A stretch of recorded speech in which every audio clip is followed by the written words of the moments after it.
Alhamdulillahilladzi nazzala al-Qur'ana hudan lin-nas wa bayyinatin minal huda wal furqan.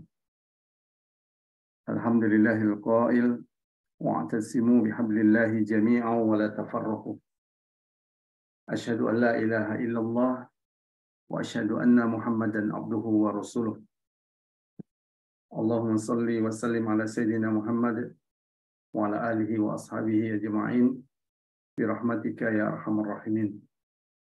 Pemirsa syiar malam yang dirahmati Allah Subhanahu wa taala, alhamdulillah kita panjatkan pada Allah Subhanahu wa taala karena pada malam hari ini kita bisa melanjutkan lagi kajian kita dari kitab Mafahimu Khatirah, ya, Lidorbil Islami wa Tarkizil Hadaratil Gharbiyah, pemahaman-pemahaman yang berbahaya untuk menyerang Islam, ya, dan mengokohkan peradaban Barat. Jadi kalau kita lihat kajian kita kali ini dari kitab ini dan sebelumnya itu memfokuskan pada pemahaman-pemahaman apa atau mafahim yang berbahaya, ya, pemahaman-pemahaman apa yang berbahaya bagi kaum muslimin, bagi Islam, dan yang bisa mengokohkan peradaban Barat. Jadi berbahaya bagi Islam dan kaum muslimin. Yang kedua, pemahaman-pemahaman ini bisa mengokohkan peradaban Barat. Sebelumnya kita sudah membahas pemahaman yang pertama yang kita bahas kemarin itu adalah al-irhabu atau terorisme, ya. Ini adalah pemahaman untuk memukul Islam dan untuk mengokohkan peradaban Barat. Dan ini semakin, kalau kita lihat, semakin menguat setelah berakhirnya Perang Dingin, ya. Saat Barat kemudian menjadikan Islam dan kaum muslimin itu sebagai musuh mereka, melanjutkan permusuhan-permusuhan sebelumnya dengan mengusung isu terorisme. Belakangan isu terorisme ini walaupun tidak hilang sama sekali, kemudian bergeser ke isu radikalisme, ya. Di mana isu radikalisme ini jaringnya lebih luas. Kalau isu terorisme itu jaring yang digunakan Barat hanya sering ditujukan untuk kelompok-kelompok Islam yang menggunakan senjata, melakukan perlawanan, ya, terhadap Barat. Seperti Hamas itu dituding teroris, Mujahidin di Irak, di Afghanistan disebut teroris untuk kepentingan Amerika. Nah, kalau radikalisme ini jaringnya itu lebih luas.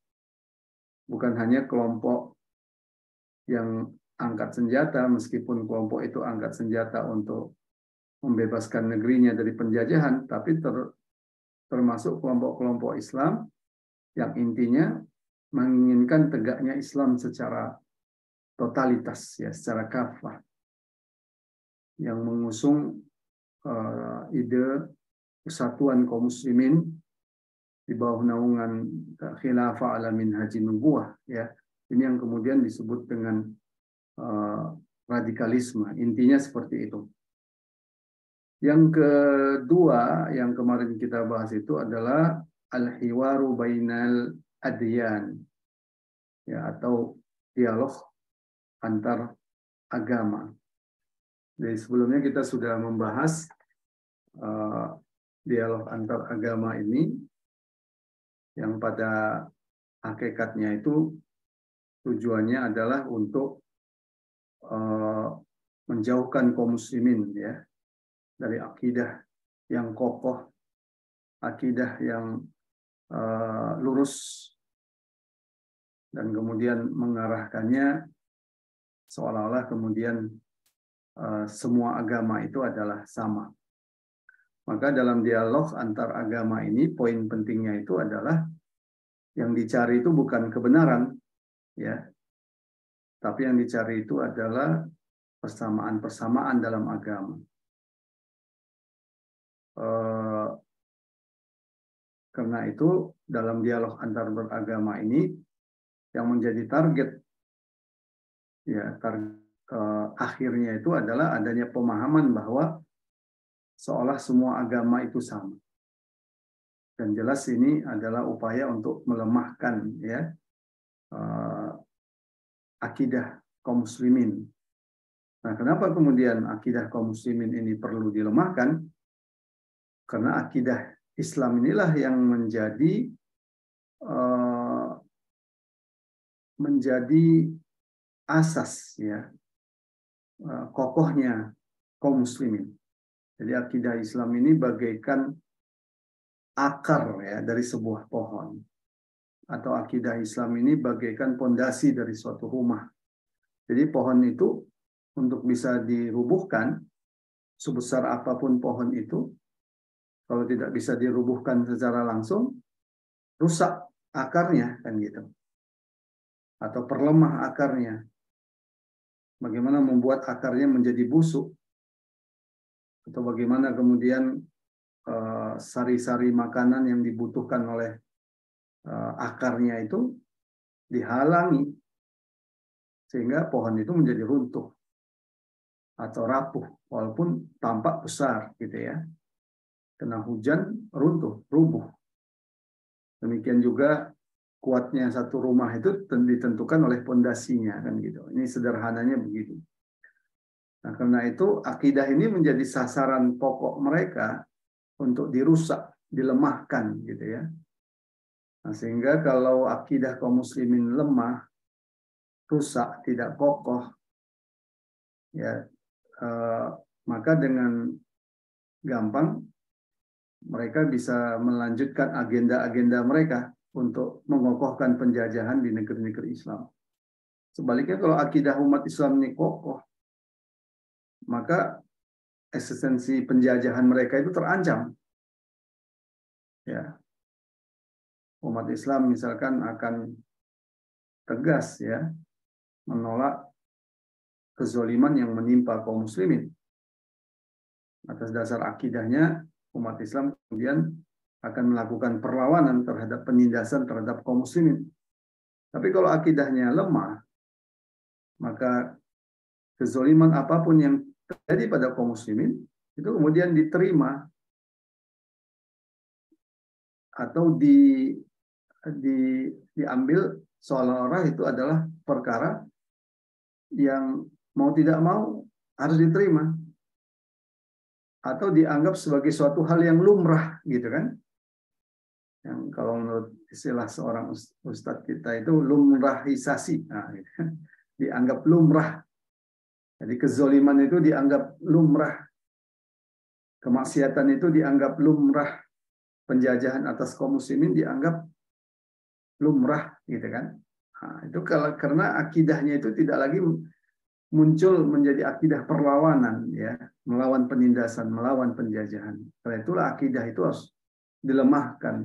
Nah, salah satunya itu adalah dengan memunculkan dialog antar agama ini, yang intinya nanti sampai pada titik kesimpulan, ya, semua agama itu sama. Ataupun kalau lebih ringan dari itu, dengan mengatakan, ya, tidak boleh ada satu agama yang mengklaim paling benar. Jadi siapapun yang mengklaim agamanya paling benar, termasuk umat Islam, akan dicap radikal. Radikal itu sedikit lagi jadi teroris, kan begitu. Nah, ini kan propaganda yang dibangun. Nah, itu kenapa kemudian kita kemarin membahas itu. Nah, salah satu propaganda yang masih terkait dengan dialog antar beragama ini, masih dalam bab ini, ya, itu adalah pemahaman yang mereka bangun, ya, tentang apa yang mereka sebut sebagai anak cucu Ibrahim, ya. Ya. Jadi dalam propaganda mereka mengatakan orang-orang Yahudi, orang-orang Nasrani, Islam itu sebenarnya memiliki nenek moyang yang sama, kakek yang sama, yaitu Nabi Ibrahim alaihissalam. Nah, karena itu sudah seharusnya antara Islam dan Kristen dan Yahudi, ya, itu kemudian berdampingan, nah, hidup dengan damai kan gitu. Nah, kalau sebatas berdampingan hidup dengan damai selama berdasarkan syariat Islam tentu tidak ada masalah, ya. Namun kata-kata damai ini kemudian dijadikan dasar untuk melakukan pembenaran, ya, terhadap keberadaan entitas penjajah Yahudi, ya, dengan mengusung isu perdamaian dengan Yahudi, entitas penjajah Yahudi, begitu ya. Kalau yang dimaksud dengan hidup berdampingan dengan agama yang lain, ya ini hal yang nggak ada masalah di dalam Islam. Dan secara sejarah, ya historis, umat Islam ini sudah biasa hidup berdampingan, ya, di kota metropolis lah bisa disebut begitu, seperti Suria atau wilayah Syam. Nah, di situ banyak di masa khilafah Islam, ya hidup berdampingan antara Nasrani, orang-orang Yahudi, Islam. Demikian juga di Mesir. Nah, tidak ada masalah ketika syariat Islam itu diterapkan. Namun apa yang mereka maksud dengan perdamaian itu adalah perdamaian untuk membenarkan keberadaan entitas penjajah Yahudi. Nah, ini yang harus kita tolak, ya. Ini harus kemudian kita bahas gitu, ya. Nah, salah satu opini atau apa namanya propaganda lah, lebih tepatnya begitu ya. Propaganda yang mereka usung itu adalah mengatakan bahwa sesungguhnya tiga agama ini, ya, adalah sama-sama anak cucu Nabi Ibrahim alaihissalam, ya. Nah, dalam buku ini dibahas, ya, agak panjang ya dalam buku ini tentang Abna'u Ibrahim ini. Dijelaskan terlebih dahulu apa tujuan dari propaganda ini. Nah, tujuan dari propaganda ini tidak lain adalah untuk membuat legitimasi, ya. Nah, ini penting kita bahas, untuk membuat legitimasi dialog antar tiga agama dengan dasar bahwa agama samawi yang tiga itu telah dibawa oleh Rasulullah, Nabi Muhammad Sallallahu Alaihi Wasallam, Musa, Nabi Isa, Nabi Musa, yang mempunyai bapak yang satu, yaitu Nabi Ibrahim alaihissalam. Karena itu ketiga agama itu harus hidup berdampingan secara damai, karena mereka secara agama berasal dari satu keturunan. Nah, ini propagandanya begitu. Nah, apa di balik itu semua? Kalau kita lihat di balik itu semua adalah melegitimasi, ya, perdamaian dengan entitas penjajah Yahudi. Inilah hakikat tujuan dari propaganda ini. Maka kita ketika melihat suatu propaganda itu harus memahami apa hakikatnya. Di balik itu apa sebenarnya. Nah, dan bisa disimpulkan bahwa hakikatnya itu adalah melegitimasi perdamaian dengan entitas penjajah Yahudi. Ya, ini yang kemudian menjadi tujuan dari propaganda ini. Nah, maka sering kita dengar itu, ya, pernyataan-pernyataan elit-elit Yahudi, entitas penjajah Yahudi, dengan mengatakan, ya kita harus berdamai karena kita itu adalah merupakan anak cucu Nabi Ibrahim alaihissalam, kan gitu. Bahkan bisa ditenggarai kenapa gencarnya dialog antar agama di beberapa negeri Islam, termasuk di negeri ini, sebenarnya nanti mengarah kepada upaya penerimaan, ya, perdamaian dengan Yahudi, normalisasi, ya, atau perdamaian, pengakuan diplomatik terhadap Yahudi. Nah, kita bisa melihatlah, ya, orang-orang tertentu atau tokoh-tokoh tertentu, elit-elit tertentu yang gencar mengkampanyekan dialog antar beragama ini ternyata punya hubungan-hubungan juga dengan entitas penjajah Yahudi ini dalam beberapa forum ya.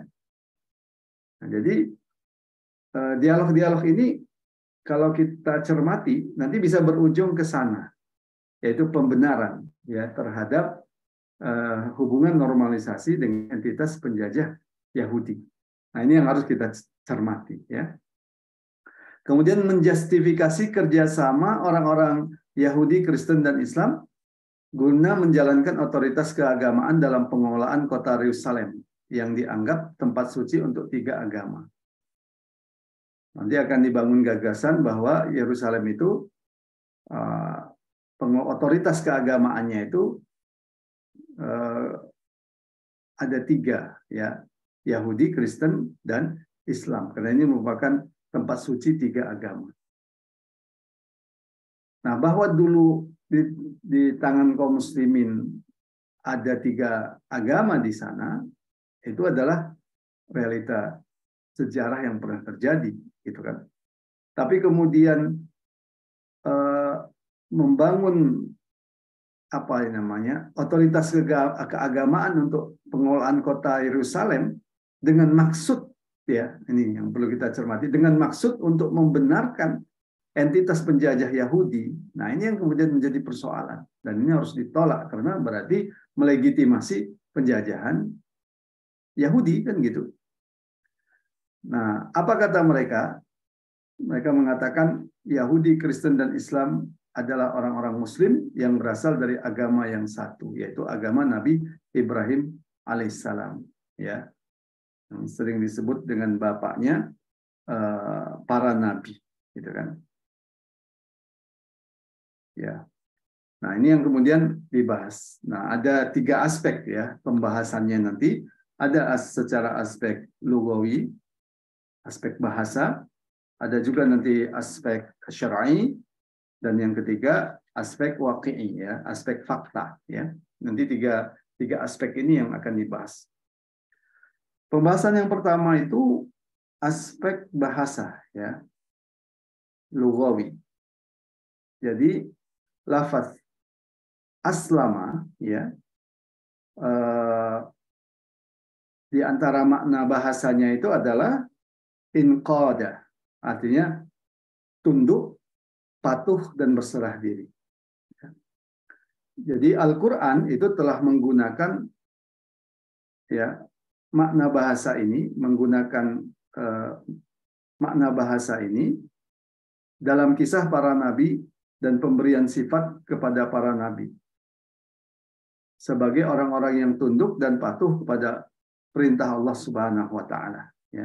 Ini bisa kita lihat antara lain di dalam Al-Qur'an disebutkan Allah Subhanahu wa taala berfirman, A'udzubillahi minasyaitonir rajim, fa in tawallaitum famasa'alkum min ajrin in ajriya illa 'alallahi wa umirtu an akuna minal muslimin. Jika kamu berpaling dari peringatanku, ya ini merupakan apa yang dinyatakan oleh Nabi Nuh ya, yang disampaikan oleh Allah Subhanahu wa taala di dalam Al-Qur'an ya. Jika kamu berpaling dari peringatanku, aku tidak meminta upah sedikit pun daripadamu. Upahku tidak lain hanyalah dari Allah belaka. Ya, dan aku disuruh supaya aku termasuk golongan orang-orang yang berserah diri kepadanya. Surah Yunus ayat 72. Nah, di sini ada lafaz an akuna minal muslimin ya. Aku supaya aku termasuk golongan orang-orang yang berserah diri kepadanya. Jadi kata al-muslimin. Nah, kemudian bisa kita lihat juga ya apa yang ada dalam Al-Qur'an yang ini dijelaskan oleh Allah Subhanahu wa taala dalam Al-Qur'an sebagai pernyataan Nabi Ibrahim alaihissalam dan Nabi Ismail alaihissalam ya, sama ya. Rabbana waj'alna muslimaini laka wa min dzurriyyatina, ya, ummatan muslimatan laka. Ya Tuhan kami, jadikanlah kami berdua orang-orang yang tunduk kepada Engkau. Gitu. Nah, ini dalam surah Al-Baqarah 128. Ya, ada kata-kata muslimatan, ummatan muslimatan. Yang artinya apa? Ya, artinya orang yang tunduk dan patuh, gitu ya. Nah, berikutnya juga di dalam Al-Quran disampaikan pernyataan Nabi Isa, ya, yang intinya itu juga di sana disebutkan kata muslimin, ya, atau muslimun, ya, washhad bi anna muslimun, dan saksikanlah bahwa sesungguhnya kami adalah orang-orang yang berserah diri. Nah, penjelasannya bagaimana? Kata muslimun yang terdapat dalam berbagai ayat di atas itu maknanya adalah munqadun, ya, itu maknanya munqaduna. Artinya apa? Orang-orang yang patuh, orang-orang yang tunduk, dan orang yang berserah diri. Jadi bukan berarti dalam buku ini dijelaskan, jadi bukan berarti mereka itu memeluk agama yang satu, yaitu Islam, yang itu sesungguhnya hanya diturunkan kepada Rasulullah Shallallahu Alaihi Wasallam. Sebab Islam itu belum dikenal oleh mereka, ya, di samping mereka memang belum diperintahkan untuk memeluk agama Islam. Nah, setiap kaum dari mereka mempunyai seorang Rasul yang khusus untuk mereka. Ya. Nah, dan kita ketahui bahwa setiap Rasul itu memiliki syariat yang khusus. Masing-masing Rasul itu memiliki syariat yang khusus. Likullin ja'alna minkum syir'atan wa minhaja. Jadi untuk tiap-tiap umat di antara kalian, kami berikan syariat atau aturan, ya, dan jalan yang terang dalam surah Al-Maidah 48, wa minhaja. Kemudian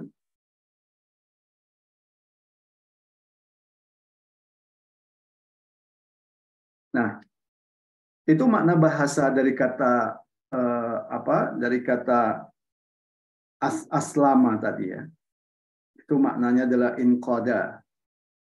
Demikian juga kalimat atau kata muslimun, itu maknanya adalah munqaduna. Artinya apa? Artinya itu adalah orang-orang yang tunduk, orang-orang yang taat, orang-orang yang patuh.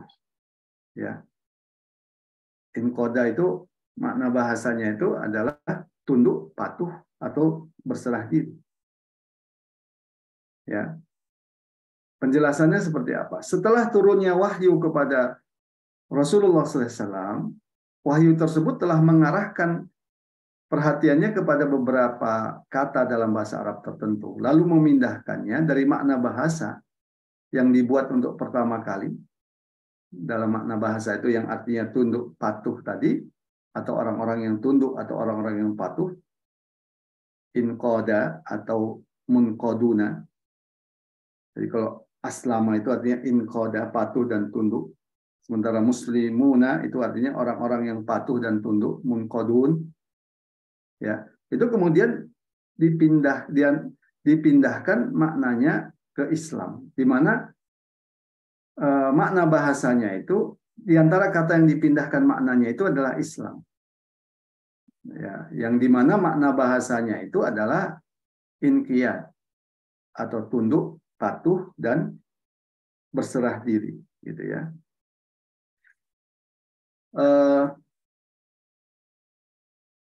Tetapi makna syar'inya itu, ya, ketika disebutkan Islam, itu makna syar'inya itu adalah agama yang diturunkan Allah kepada Rasulnya Muhammad Sallallahu Alaihi Wasallam. Jadi tidak bisa dikatakan ya bahwa karena ada penyebutan untuk para nabi itu dengan menyebut mereka sebelumnya di dalam Al-Qur'an itu muslimin ya atau muslimun, kemudian disimpulkan bahwa para nabi itu juga adalah Islam gitu. Nah, karena Islam maka sesungguhnya semua agama itu sama-sama Islam. Dalam pembahasan ini dijelaskan tidak seperti itu. Karena setelah turunnya Rasulullah Shallallahu Alaihi Wasallam, makna bahasanya itu kemudian pindah menjadi makna syar'i. Nah, makna syar'i dari al-Islam itu apa? Makna syar'i dari al-Islam itu adalah agama yang diturunkan kepada Rasulullah Shallallahu Alaihi Wasallam. Itu makna syar'inya, ya. Ad-dinu alladzi anzalahu Allahu ala rasulih, ya. Jadi agama yang Allah menurunkannya kepada Rasulnya Muhammad Sallallahu Alaihi Wasallam. Di mana kemudian Rasulullah menyerukan kepada seluruh umat manusia untuk memeluk agama Islam.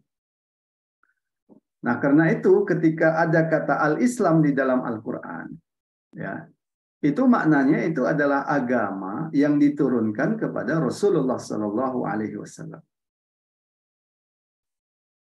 Misalkan dalam surah Al-Maidah ayat 3. Al-yawma akmaltu lakum dinakum wa atmamtu alaikum ni'mati wa raditu lakumul Islam madina.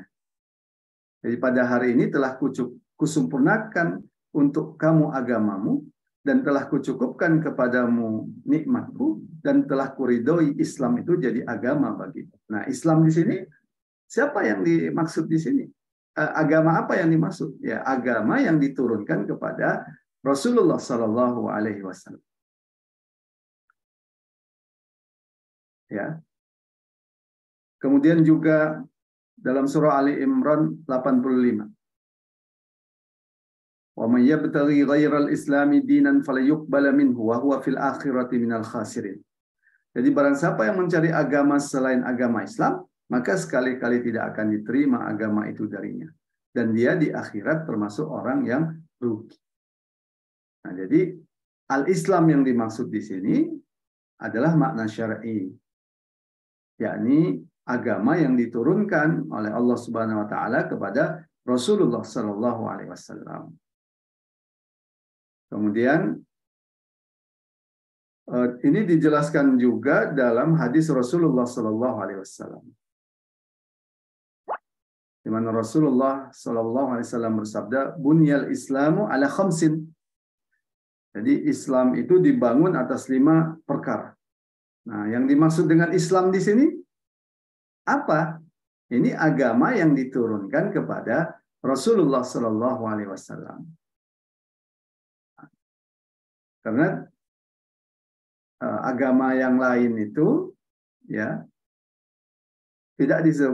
tidak memiliki kriteria ini, ya. Kriteria misalkan persaksian bahwa tiada Tuhan yang berhak disembah kecuali Allah dan Muhammad adalah utusan Allah, ya. Karena sebelumnya kan belum turun agama Islam yang ditujukan untuk Rasulullah Sallallahu Alaihi Wasallam. Mendirikan sholat, menunaikan zakat, menunaikan ibadah haji, puasa di bulan Ramadan. Ini semua agama yang terkait dengan agama Islam yang diturunkan kepada Rasulullah Sallallahu Alaihi Wasallam. Begitu. Nah, sebagaimana diketahui, agama-agama selain Islam tidak dibangun atas dasar 5 perkara tersebut. Jadi setelah pemindahan kepada makna syar'inya untuk kata Islam, maka semua kata yang berasal dari kata Islam seperti fi'il aslama atau isim fa'il muslim, jika diucapkan tanpa indikasi, berarti yang dimaksud itu adalah makna syar'inya. Jadi bukan yang lain.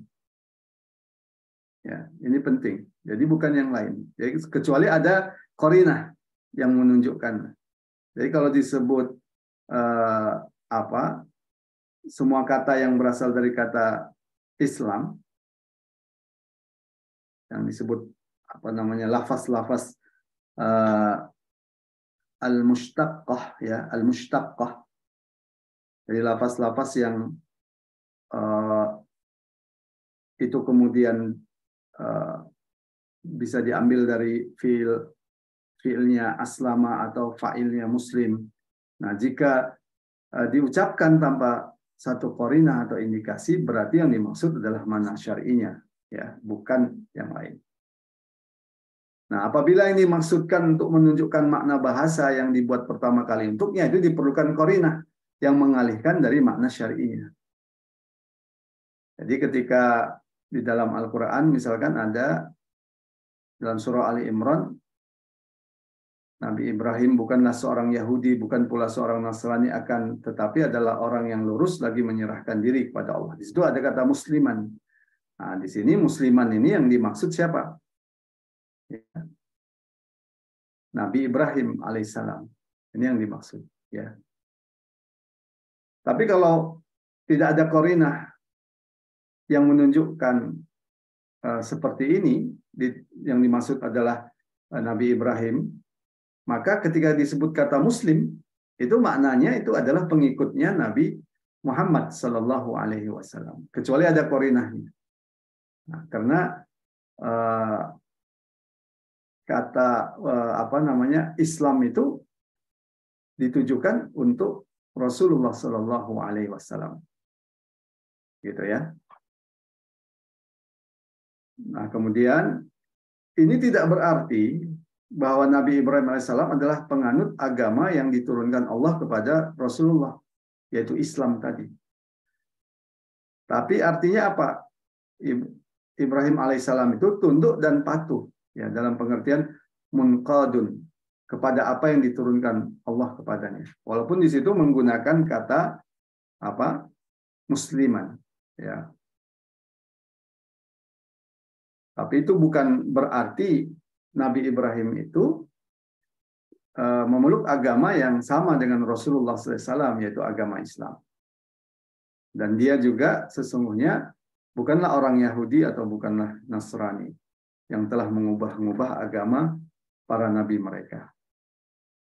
Nah, adapun pendapat yang mengatakan bahwa Nabi Muhammad, ya, Rasulullah Shallallahu Alaihi Wasallam, Nabi Isa alaihissalam, Nabi Musa alaihissalam telah mengikuti agama Ibrahim. Maksudnya itu apa? Maksudnya mereka itu mengimani akidah yang sama, yang merupakan dasar pokok dari setiap agama yang berasal dari sisi Allah Subhanahu Wa Taala. Jadi yang dimaksud itu adalah akidahnya sama-sama dari Allah Subhanahu Wa Taala para nabi itu. Ya, bukan berarti kemudian agamanya sama, gitu ya. Tapi asluddin, ya, pokok dari agamanya sama, yaitu akidahnya, gitu ya. Dan kita tahu akidah agama itu kan bukan hanya akidah, tapi juga syariahnya.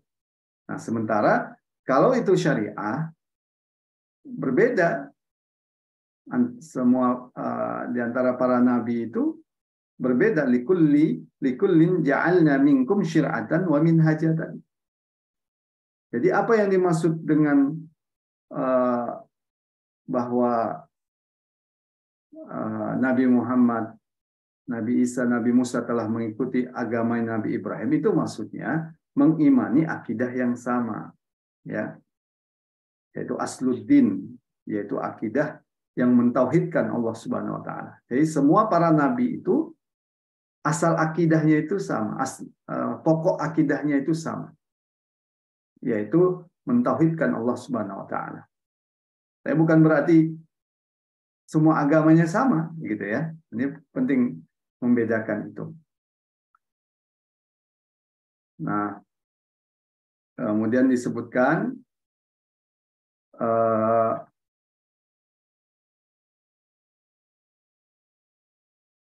bahwa Jadi agama yang terdapat dalam ayat di atas itu adalah dasar atau pokok agama, yaitu akidah. Akan tetapi syariat mereka tidak sama. Ini karena kemudian Allah Subhanahu wa taala berfirman, ya, likullin ja'alna minkum syir'atan wa minhaja. Dan untuk tiap-tiap umat di antara kalian kami berikan aturan dan jalan yang terang, gitu. Nah, sehingga kalau terkait dengan syariah, ini catatan contoh saja, tidak ada di dalam buku ini atau kitab ini, ya. Misalkan contohnya dalam Al-Quran, Allah Subhanahu Wa Taala berfirman dalam surah Al-An'am, ya. Dan kepada orang Yahudi kami haramkan semua hewan yang berkuku dan kami haramkan kepada mereka lemak sapi dan domba kecuali yang melekat di punggungnya atau yang dalam isi perutnya, atau yang bercampur dengan tulang. Demikianlah kami menghukum mereka karena kedurhakaannya, dan sungguh kami maha benar. Nah, ini syariatnya, ini adalah syariat yang ditujukan kepada, ya, orang-orang Yahudi. Ya, mereka itu diharamkan, ya, kalau kita lihat, diharamkan setiap hewan yang mempunyai kuku seperti burung, unta, angsa, dan semua jenis hewan yang mempunyai kuku. Begitu juga orang-orang Yahudi itu diharamkan mengkonsumsi lemak hewan yang gemuk selain punuk dan perut besarnya. Nah, itu khusus untuk mereka. Sementara, ya, itu tidak berlaku lagi untuk umatnya. Itu tidak berlaku, ya, untuk umatnya Rasulullah Shallallahu Alaihi Wasallam. Bagaimana dalam surah Al-An'am 145, ya, di mana Allah Subhanahu Wa Taala berfirman yang artinya, tidak kudapati di dalam apa yang diwahyukan kepadaku sesuatu yang diharamkan memakannya bagi orang yang ingin memakannya, kecuali daging hewan yang mati atau bangkai, darah yang mengalir, daging babi, karena semua itu adalah ritsun, kotor, atau hewan yang disembelih bukan atas nama Allah. Gitu. Ini berbeda dengan syariat yang diberikan kepada orang-orang Yahudi. Orang Yahudi tadi, kalau kita lihat, mereka itu dilarang, ya, mengkonsumsi lemak hewan yang gemuk selain punuk dan perut besarnya. Nah, ini berbeda dengan kaum muslimin, ya.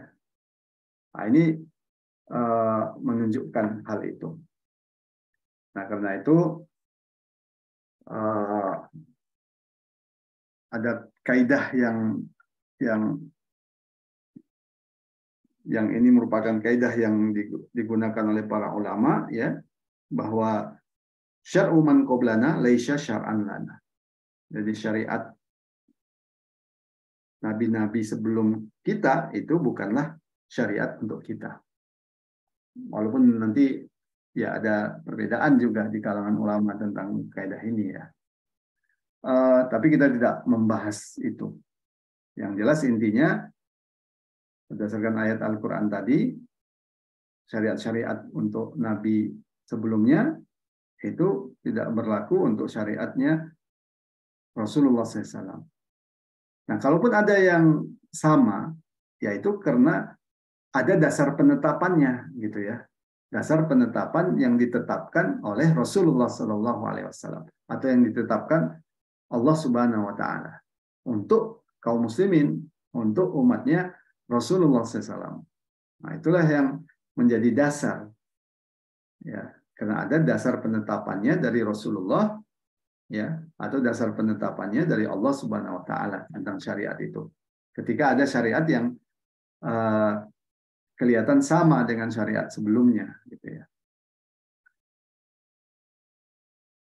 Yang kedua yang dilihat dalam pembahasan ini adalah aspek syar'inya. Ya, Allah Subhanahu Wa Taala telah mengutus Rasulullah SAW sebagai penutup para nabi kepada seluruh umat manusia, di mana mereka semua dituntut, ya, manusia dituntut untuk meninggalkan agama-agama mereka, baik samawi maupun bukan, dan mengambil Islam sebagai agama mereka. Nah, barang siapa yang tidak memenuhi tuntutan ini berarti telah barang siapa yang memenuhi tuntutan ini berarti dia telah memeluk agama Islam. Tapi kalau dia tidak memenuhi tuntutan ini, tuntutan untuk masuk Islam, berarti dia telah kafir. Sehingga kalau kita lihat, dalam banyak ayat Al-Quran itu ada perintah untuk memeluk agama Islam. Kepada ahli kitab. Orang-orang Yahudi dan orang-orang Nasrani. Nah, kalau mereka tidak memeluk agama Islam yang diturunkan kepada Rasulullah SAW, maka mereka itu kafir, gitu kan? Nah, ini untuk membantah pandangan, karena ada yang mengatakan sebenarnya para nabi itu semuanya sama agamanya, yaitu Islam. Nah, karena itu orang-orang Yahudi dan Nasrani yang sekarang pun mereka katakan itu sesungguhnya Islam, nah gitu kan. Nah di sini dalam banyak ayat Al-Quran itu jelas ada perintah kepada orang-orang Yahudi dan orang Nasrani itu untuk memeluk agama Islam. Ini juga ditegaskan dalam hadis Rasulullah SAW, dalam hadis riwayat Muslim. La yasma'u bi ahadun min ahadil ummati Yahudiyun wala Nasraniyun thumma lam yu'min billadhi ursiltu bihi illa kana min ashabin nar. Ini jelas. Tidaklah seorang pun dari umat ini, Yahudi ataupun Nasrani ataupun yang lain, yang mereka mengetahui tentang kerasulanku, lalu mereka tidak mau beriman kepada ajaran yang aku bawa, kecuali pastilah ia menjadi penghuni neraka. Jadi di sini jelas ada perintah untuk orang-orang Yahudi dan Nasrani itu untuk memeluk agama Islam. Apa yang dimaksud dengan agama Islam ini? Ya agama yang diturunkan untuk kepada Rasulullah SAW. Walhasil, seluruh umat manusia itu telah diseru untuk memeluk agama Islam. Jadi siapapun yang tidak memeluk agama Islam, setelah diajukan hujah baginya, berarti dia itu adalah orang kafir. Jadi orang-orang Yahudi dan Kristen yang hidup setelah diutusnya Rasulullah SAW, tapi mereka tetap menganut agama mereka, maka mereka itu adalah orang kafir. Karena mereka tidak mengikuti agama Islam yang diturunkan kepada Rasulullah SAW. Maka tidak ada yang disebut dengan semua agama itu sama. Maka tidak boleh kita mengatakan orang Yahudi dan orang Kristen itu beriktikad, berakidah yang sama dengan kita. Nah, karena ini bertentangan dengan dalil-dalil yang qat'i, baik itu qat'i subut sumbernya maupun qat'i dalalah maknanya. Ini menjadi catatan yang kedua, yang perlu diperhatikan. Nah, aspek ketiga tentang perbincangan anak cucu Nabi Ibrahim ini secara waqi'i, secara fakta. Sebenarnya perbincangan ini menyeru kepada ikatan kaumiyah, ikatan ikatan kekauman gitu ya. Yang pada faktanya ini merupakan ikatan yang emosional dan bermutu rendah yang lahir dari naluri mempertahankan diri atau gharizatul baqa. Nah, jadi ikatan anak cucu Nabi Ibrahim ini di samping itu telah terhapus oleh zaman, sebab tidak ada lagi faktanya dalam kehidupan orang-orang yang bernasab kepada Nabi Ibrahim dan keturunan, karena telah bercampur baur dengan bangsa lain, bisa karena hubungan perkawinan, pergaulan, imigrasi, peperangan dan macam sebagainya, gitu ya. Maka sulit membedakan, bahwa ini adalah cucunya Nabi Ibrahim misalkan. Di samping itu, para pengikut ketiga agama ini, berasal dari segala bangsa dan suku yang ada di dunia, yang masing-masing telah terintegrasi atas dasar agama, bukan atas dasar keturunan, gitu ya. Yang tadinya ada keturunan Yahudi, ada yang masuk Islam, maka tidak lagi disebut mereka itu Yahudi, ya. Mereka itu sudah terintegrasi ke dalam Islam, gitu. Jadi bukan lagi dilihat asal usul keturunannya. Nah, karena itu apa tujuan sebenarnya dari seruan ini, propaganda anak cucu Nabi Ibrahim ini, seperti yang tadi kita sebutkan, ini tidak lain adalah memerangi Islam, menjustifikasi ya proses perdamaian yang dipaksakan, serta melegitimasi pembukaan hubungan diplomatik dengan negara-negara dengan entitas penjajah Yahudi yang telah bercokol di tanah kaum muslimin yang dirampas. Nah, ini juga dalam rangka memberikan legalitas ya tindakan kriminal, pengkhianatan-pengkhianatan yang dilakukan oleh penguasa-penguasa di negeri Islam. Dengan di mana mereka itu melakukan hubungan atau membuka hubungan diplomatik. Ini menjadi legitimasi mereka. Ya. Apalagi kalau kita lihat ikatan keluarga itu tidak bisa dijadikan dasar pengaturan manusia. Bahwa ada pengakuan terhadap keluarga, iya. Ada pengakuan terhadap suku, iya. Ada pengakuan terhadap ras, iya. Tapi itu tidak bisa dijadikan dasar hukum, gitu ya, untuk pengaturan umat manusia. Karena dasar hukumnya itu harus syariat, harus Islam, gitu ya. Sebagaimana dalam surah At-Taubah ayat 24.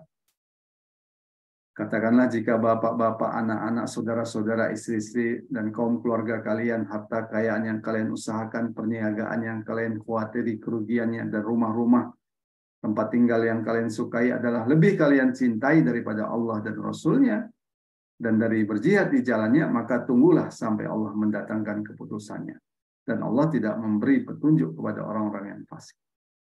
Jadi kalau kita lihat dalam ayat ini, Allah Subhanahu wa Ta'ala telah memperingatkan kita, jangan kecintaan kita kepada keluarga, ya kecintaan kita kepada harta, kecintaan kita kepada tempat-tempat rumah-rumah kita, ya itu melebihi kecintaan kepada Allah dan Rasul-Nya serta jihad fisabilillah. Nah, ini menunjukkan bahwa ikatan-ikatan keluarga itu tidak bisa dijadikan dasar untuk pengaturan umat manusia. Jadi jelas bahwa perintah Allah lebih tinggi kedudukannya daripada ikatan-ikatan kebangsaan, kekauman, atau ikatan keluarga, atau aspek kemanfaatan. Dan itu bisa kita lihat, ya,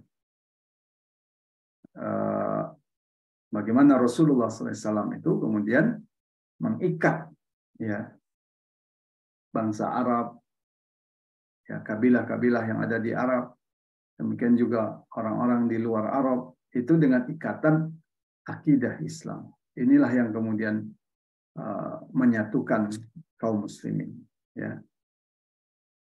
Nah, jadi kesimpulannya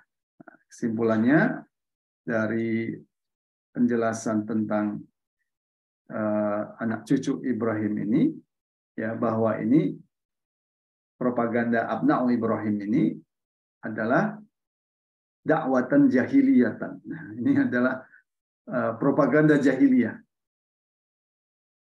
Karena Islam itu sudah adalah ajaran agama yang kemudian sudah mengikis, ya, mengikis apa yang disebut dengan ikatan-ikatan kesukuan, ikatan-ikatan kebangsaan, ikatan-ikatan ras yang dijadikan dasar untuk mengatur urusan umat manusia, untuk menilai baik dan buruk. Itu sudah dikikis. Dasar yang mengikat umat manusia itu haruslah akidah Islam, tanpa membedakan sukunya, bangsanya, rasnya. Walaupun tentu diakui ada suku itu, diakui ada ras itu, Ya itu untuk sekedar saling kenal mengenal saja, dan itu memang diciptakan oleh Allah Subhanahu wa taala. Jadi tidak bisa dasar kesukuan atau dasar ras itu dijadikan sebagai ikatan yang menyatukan umat manusia. Nah, ini disebutkan itu adalah dakwatan jahiliyatan, ya, propaganda jahiliyah, sia-siatan yang sifatnya politis, muridatan dan bias gitu ya. Jadi kita harus melihat ini adalah propaganda jahiliyah karena menyeru kembali kepada ikatan-ikatan kekeluargaan itu. Dan kemudian sia-siatan. Jadi propaganda ini anak cucu-cucunya Nabi Ibrahim alaihissalam ini adalah sifatnya politis. Kenapa sifatnya politis? Untuk melegitimasi keberadaan entitas penjajah Yahudi.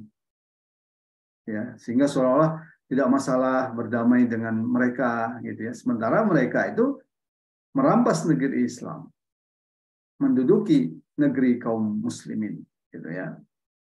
Kemudian mughridatan. Ini juga adalah propaganda yang bias ya. Propaganda yang bias yang itu ditujukan untuk kepentingan mereka. Masa kalau mereka konsisten mengusung ya mereka ini ya mengusung cucu Nabi Ibrahim alaihissalam. Pertanyaannya, apakah Nabi Ibrahim alaihissalam membenarkan pembantaian dan pembunuhan terhadap manusia? Ini kan pertanyaan, ini kan tentu tidak. Bukankah kaum muslimin itu juga adalah manusia? Apakah Nabi Ibrahim alaihissalam membenarkan itu? Jadi mereka hanya menggunakan propaganda ini untuk kepentingan mereka. Ya, nah ini lebih kurang singkatnya, ya ringkasnya apa yang dibahas dalam bab ini. Ya, ini juga sebagai penutup dalam bab kedua. Ya, jadi memang pembahasan tentang Abna'u Ibrahim ini pembahasan yang cukup panjang ya dalam buku ini ya untuk kemudian memberikan pengetahuan kepada kita ya bahwa seruan itu sesungguhnya adalah propaganda yang sifatnya itu jahiliyah ya, politis dan bias gitu ya.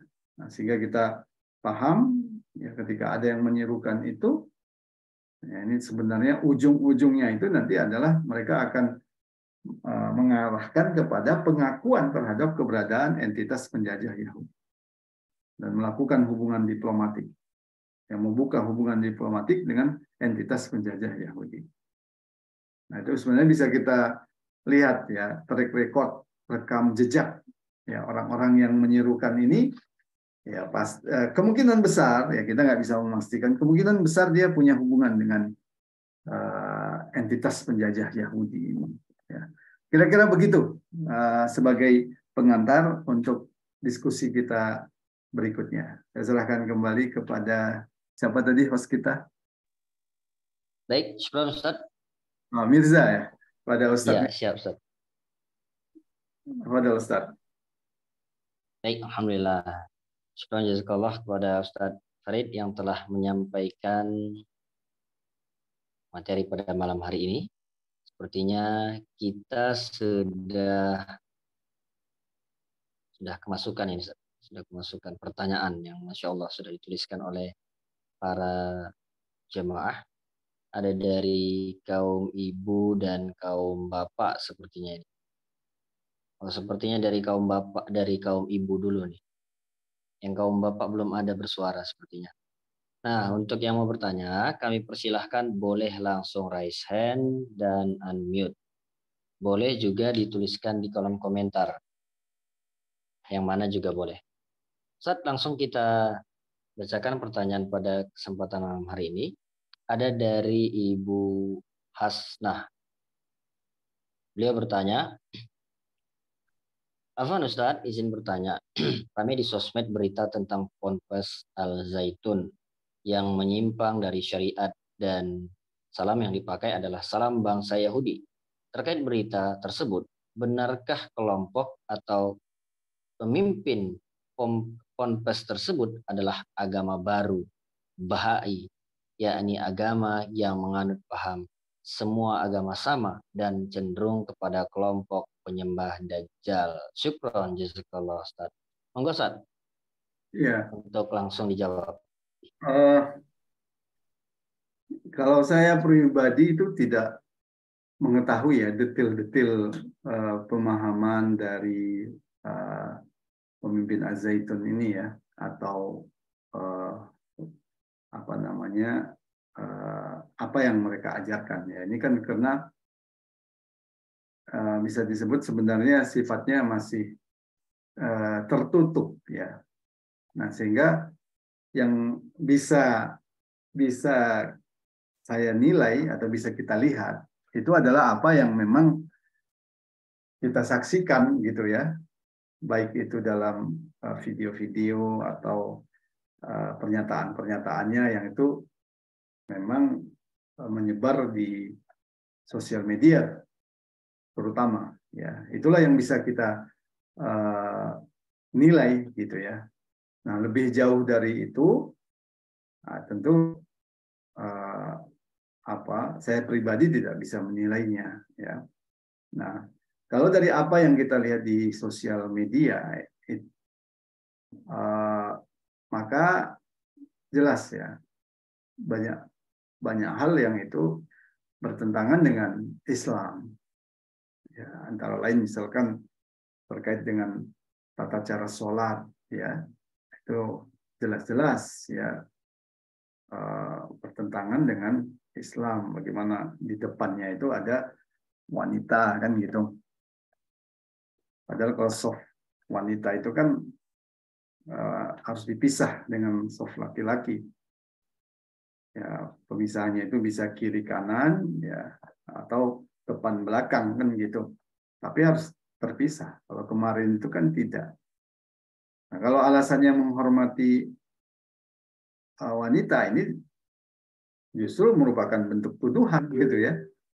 Jadi seolah-olah aturan Rasulullah SAW yang memisahkan laki-laki dan perempuan dalam sholat itu, nah, pemisahan itu dianggap telah menghinakan wanita. Itu lebih keji lagi sebenarnya kalau alasannya itu untuk menghormati wanita kan gitu. Bahkan muncul gagasannya itu bahwa nanti khotib Jumat itu wanita gitu kan. Nah, wanita ini harus maju ke depan kan gitu. Bahkan dia katakan dengan aturan dalam Islam yang menempatkan memisahkan saf wanita dan laki-laki itu seolah-olah itu penghinaan terhadap wanita kan gitu. Nah, itu jelas suatu hal yang keliru ya. Nah, demikian juga tentang salam yang dia sampaikan gitu ya dalam video yang kita tonton, sebatas yang kita tonton itu ya.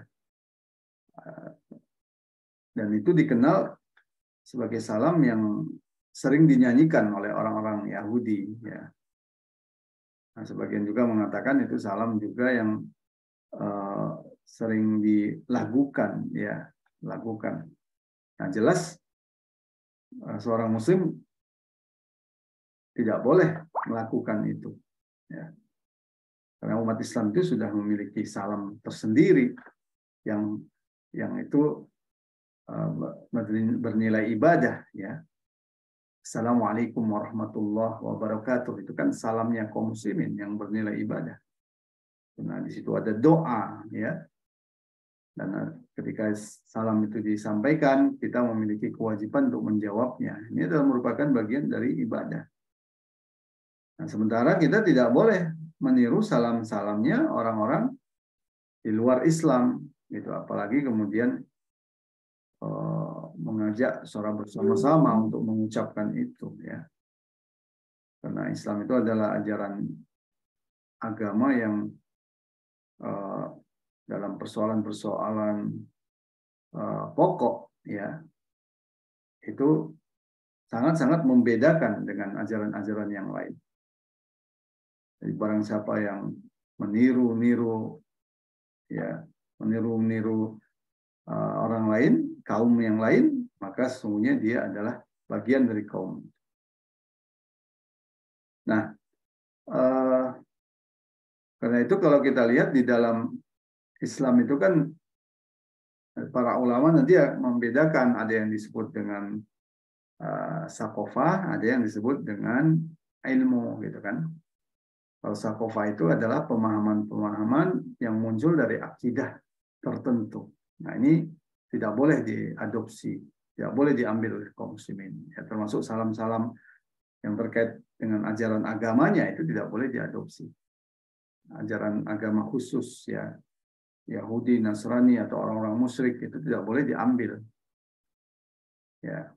Nah, demikian juga berbeda dengan ilmu. Kalau ilmu itu berupa pengetahuan yang tidak berasal dari akidah tertentu, tapi dia merupakan pengetahuan yang sifatnya sains dan teknologi, itu boleh diambil, gitu kan.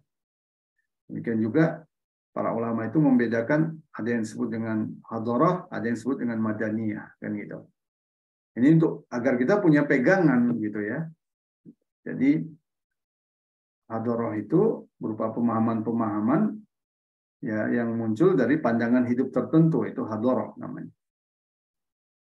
Ya, seperti pemahaman liberal, pluralisme, demokrasi, itu termasuk hadarah yang lahir dari rahimnya sekularisme. Nah, ada yang disebut dengan madaniyah, ya. Madaniyah itu alat-alat yang sifatnya fisik yang digunakan, ya, oleh manusia. Nah, terkait dengan madaniyah ini, kalau dia itu khusus, alat-alat itu atau benda-benda itu terkait khusus dengan pandangan hidup tertentu juga tidak boleh kita gunakan selain kalau pandangan hidup di luar Islam, ya. Misalkan salib, ya, kemudian apa namanya, simbol bintang David, ya, itu udah mengandung ajaran tertentu walaupun dia itu sifatnya fisik, ya, itu tidak boleh. Tapi kalau dia tidak mengandung ajaran tertentu, ya tentu boleh, seperti mobil, ya, hasil-hasil sains dan teknologi lah, pesawat dan sebagainya. Nah, Islam itu dengan tegas menyebutkan itu. Nah, jadi kalau yang disampaikan oleh pimpinan Al-Zaitun itu adalah nyanyian-nyanyian yang berasal dari agama tertentu, yang tentu itu diharamkan dalam Islam, ya. Nah, itulah yang bisa sebatas saya bahas, ya. Kalaupun ada apa tadi pertanyaan-pertanyaan itu mungkin nanti bisa ditanyakan kepada yang memang lebih mengetahui seluk-beluknya, ya. Kan kita menghukumi apa yang kita lihat. Nahnu nahkumu bidzahir, gitu kan. Kita menghukumi apa yang kita tampak, gitu ya. Yang jelas kita harus apa namanya, harus hati-hatilah, intinya begitu, ya, terhadap pemikiran-pemikiran seperti itu. Mungkin itu yang bisa saya jawab sebatas pengetahuan saya tentang itu, ya. Baik, syukran Ustaz untuk jawaban dari pertanyaan Ibu Hasna. Ibu Hasna, kalau nanti ada pertanyaan lanjutan, boleh langsung di japri ke admin, ya, di grup Syiar Malam. Baik Ustaz, kita masuk ke pertanyaan yang kedua dari Ibu Arba'inah di Martapura. Masya Allah, Martapura ini di daerah Kalimantan, ya. Masya Allah, jauh sekali. Tanjung Pura, ya. Bukan Ustaz, kalau Tanjung Pura itu di Sumatera Utara itu Ustaz. Ini Martapura, oh ya. Ya, baik.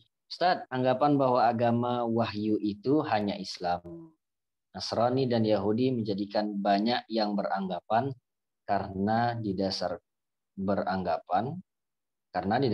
pada wahyu. Maka ketika agama itu benar berasal dari Tuhan yang sama. Karena disebut agama samawi, agama langit atau agama wahyu. Bagaimana menanggapinya Ustaz? Ini monggo Ustaz. Ya. Jadi agama yang diturunkan kepada nabi-nabi sebelumnya, yang itu dijelaskan dalam Al-Quran, itu ya agama samawi, kan gitu. Agama yang diturunkan kepada Nabi Ibrahim adalah agama samawi. Agama yang diturunkan kepada Nabi Musa alaihissalam itu adalah agama samawi. Ya, agama yang diturunkan kepada Nabi Isa alaihissalam itu adalah agama samawi.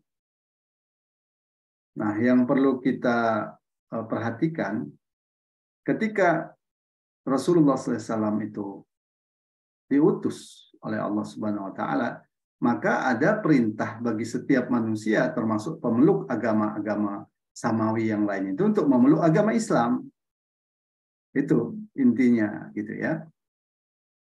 Nah, agama Islam yang dimaksud di sini apa? Yaitu agama yang diturunkan kepada Rasulullah Shallallahu Alaihi Wasallam.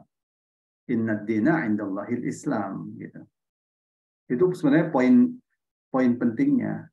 Maka siapapun dari pemeluk agama-agama samawi sebelumnya, ya, atau yang mengklaim pemeluk agama samawi sebelumnya, kenapa saya katakan mengklaim? Karena ada yang menganggap dia pengikut Nabi Isa atau pengikut Nabi Musa, tapi telah banyak melenceng dari ajaran Nabi Isa dan Nabi Musa, ya, alaihissalam.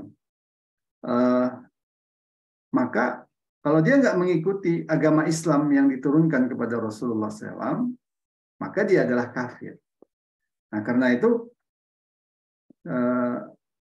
ketika dalam Al-Quran Allah Subhanahu Wa Taala berfirman, Inna dina indallahil Islam, bahwa agama yang di sisi Allah itu hanya Islam. Maksudnya itu Islam, agama yang diturunkan kepada Rasulullah Sallallahu Alaihi Wasallam. Nah, itu poin pentingnya. Nah, karena ada logika yang dibangun begini, karena semua agama itu agama samawi, semua agama itu adalah Islam, gitu ya. Maka semua agama itu pada prinsipnya sama. Nah, itu yang dibantah dalam buku ini, gitu ya. Semua agama itu kemudian dianggap sama. Nah, kemudian salah satu yang memperkuat argumentasi semua agama itu sama itu adalah yang tadi kita bahas, gitu ya, bahwa semuanya itu adalah anak cucu Nabi Ibrahim alaihissalam. Nah, itu kemudian pembahasannya. Jadi bukan kita mengatakan bahwa agama yang diturunkan kepada Nabi Isa alaihissalam, Nabi Musa alaihissalam itu bukan agama samawi, yaitu memang itu adalah agama samawi, dan kita harus perlu dicatat, kita itu diperintahkan juga beriman kepada para nabi tersebut. Nah, tapi setelah datangnya Rasulullah SAW, maka semua manusia itu harus tunduk, harus ikut untuk bisa dikatakan dia itu Islam, ya, untuk bisa dia dikatakan mereka itu adalah Muslim, gitu. Nah, kalau mereka tidak tunduk, tidak ikut, maka mereka itu adalah kafir. Nah, itu sebenarnya poin penting dari singkatnya, ya, poin penting dari pembahasan kita ini. Kira-kira begitu. Ya, baik, Ustaz. Untuk pertanyaan kedua sudah terjawab ya, Ibu ya. Dengan Ibu Arbainah tadi di Martapura. Lanjut Ustaz, kita ke pertanyaan terakhir dari Ibu Atin Ummu Aisyah. Ibu Atin bertanya begini, Ustaz. Ustaz, kita wajib menolak dialog antar agama. Tetapi bagaimana dalam konteks berbangsa, dialog antar bangsa? Apakah dapat dikatakan hal tersebut mempersulit kebangkitan? Enggak, Ustaz? Jadi istilah dialog antar agama ini istilah yang khas, ya. Kalau maksudnya itu adalah dialog dalam makna ngobrol-ngobrol, diskusi, ya, dalam rangka mencari kebenaran, ya memang kalau seperti itu tidak ada masalah, gitu ya. Tapi ketika digunakan dialog antar agama, ya, atau dialog antar umat beragama, dan itu dibuat seminar dengan tema-tema seperti itu. Nah, itu sudah menjadi kajian khusus, istilah khusus dialog antar beragama ini. Nah, di mana yang dimaksud dengan dialog antar agama ini seperti yang sering kita sebutkan itu adalah mencari titik temu antar agama. Maka dalam pembahasannya itu adalah yang dicari itu adalah hal-hal yang sama dari agama. Bukan dicari kebenaran dari agama itu, tapi hal-hal yang sama. Apa misalkan semua agama itu kan mengajarkan moralitas yang baik. Nah, itu yang dibahas.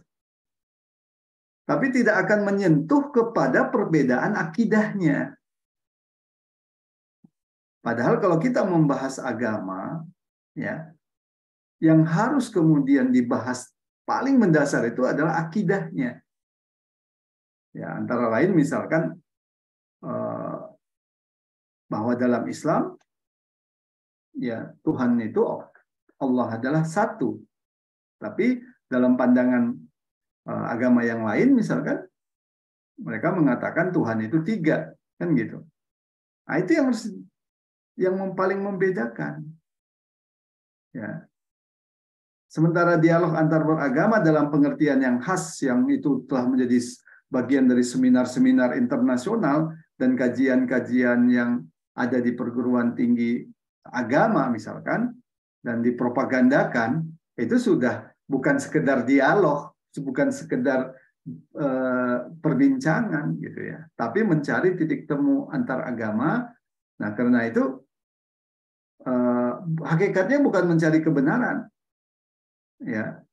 Bahkan kemudian salah satu rekomendasi penting yang muncul dari dialog antar beragama ini adalah tidak boleh ada agama satupun yang mengklaim agamanya paling benar. Nah, ini kan sudah bertentangan dengan Islam. Bagaimana mungkin agama yang menyembah batu itu sama dengan agama yang menyembah Allah Subhanahu wa taala? Ya. Al-Khaliq yang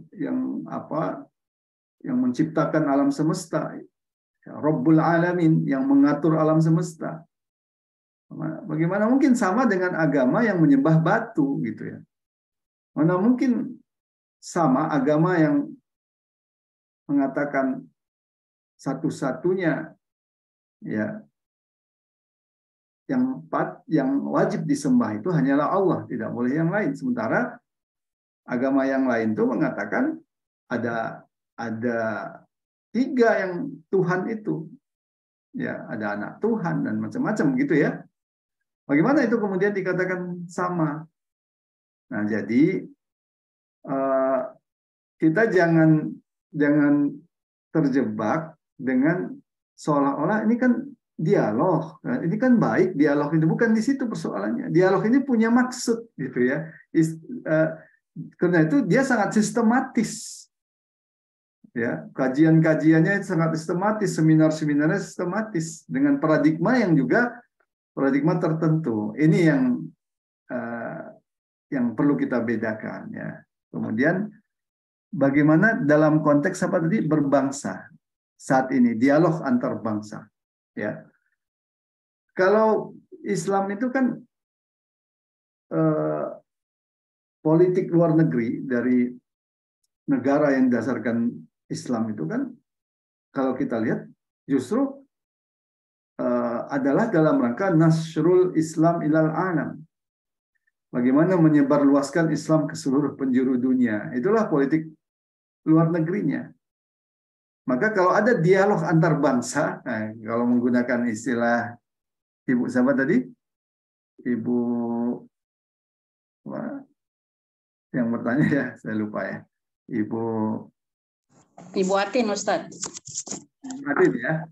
Kalau dalam konteks dialog antar bangsa itu, ya justru Islam itu mengajak mereka itu berdialog untuk kemudian memeluk agama Islam.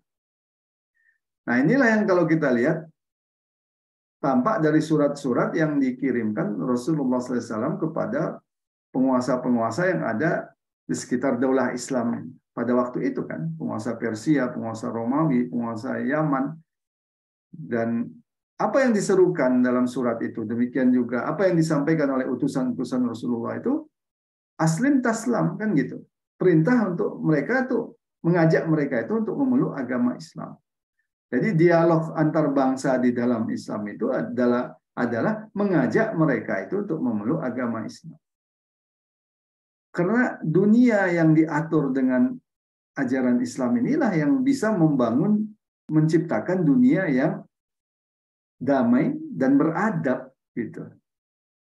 Sementara ketika dunia ini tidak diatur berdasarkan Islam, tidak diatur berdasarkan syariat Islam, maka dunia ini akan diatur oleh para pemilik modal yang memiliki sikap yang rakus, yang tidak mementingkan nyawa manusia, kan gitu.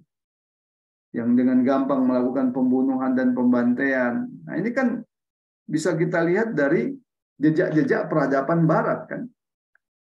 Bagaimana di masa kolonialisme itu mereka merampok kekayaan alam negeri-negeri yang lain, mengirimkan tentara mereka ke sana, memaksa untuk tanam paksa, gitu kan. Nah, demikian juga setelah masa kolonialisme selesai, muncullah neokolonialisme. Sebenarnya masih kolonial, tapi muncul istilah neokolonialisme, di mana mereka seolah-olah memberikan kemerdekaan pada negeri-negeri yang ada di dunia, tapi itu sebenarnya adalah kemerdekaan yang semu. Karena sebenarnya penjajahan itu masih bisa berjalan, masih berlangsung. Ya, penjajahan lewat apa? Bukan lagi penjajahan lewat tentara atau tentara penjajahan yang langsung menduduki suatu negeri. Dari penjajahan lewat sistem ideologinya, penjajahan lewat sistem politiknya, penjajahan lewat sistem ekonominya. Ya. Penjajahan yang kemudian menggunakan penguasa-penguasa dari pribumi sendiri yang menjadi boneka dari negara-negara imperialis ini. Nah, ini yang disebut dengan neokolonialisme, kan. Nah, dan apa yang kita lihat dunia ketika diatur oleh kapitalisme, ya, kemiskinan, kesenjangan, perang, konflik di mana-mana, ya, kerusakan rumah tangga, pelecehan terhadap wanita, ketiadaan penghargaan terhadap orang-orang tua, itu kan yang kemudian terjadi. Nah, maka Islam itu ya adalah agama sesungguhnya, ya, bukan maka, ya. Sesungguhnya Islam itu adalah agama yang diturunkan untuk seluruh umat manusia. Wa ma arsalnaka kafatan linnas. Ya. Wa ma arsalnaka illa rahmatan lil alamin. Jadi dalam penjelasan para ulama itu wa ma arsalnaka ya Muhammad bi syara'i wal ahkam, ya, rahmatan li jami'in nas. Jadi diutusnya Rasulullah itu dengan syariatnya dan hukum-hukumnya rahmatan li jami'in nas, untuk menjadi rahmat bagi seluruh alam. Ya.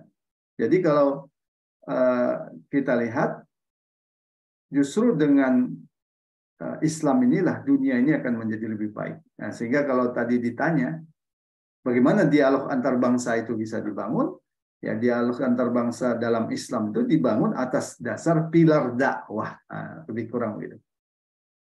Ya, pilar dakwah. Karena Islam itu ditujukan untuk seluruh umat manusia. Ya. Wa ma arsalnaka illa kafatan linnas, ya. Jadi Rasulullah itu yang membawa Islam ini diutus untuk seluruh umat manusia. Ya lebih kurang begitu, ya. Mudah-mudahan bisa dipahami, ya. Baik, Ustadz. Alhamdulillah sudah terjawab 3 pertanyaan pada kesempatan malam hari ini. Pertanyaan pertama tadi dari Ibu Ibu Arba'inah, ya. Maaf, dari Ibu Hasna, kemudian dari Ibu Arba'inah dan Ibu Atin. Ketiganya sudah dijawab oleh Ustadz. Untuk jamaah yang lain yang masih ingin bertanya, ada yang mungkin masih mengganjal di hati, tapi berhubung waktu pada malam hari ini yang membatasi kita, dipersilahkan untuk mengirimkan langsung ke admin di grup syiar malam. Ya Bapak Ibu, monggo untuk dikirimkan. Nanti insya Allah akan kita langsung forward ke Ustadz untuk dijawab. Untuk malam hari ini, sekian dulu perjumpaan kita. Tapi sebelum ditutup, kami mintakan kepada Al Ustadz untuk memberikan closing statement. Ya,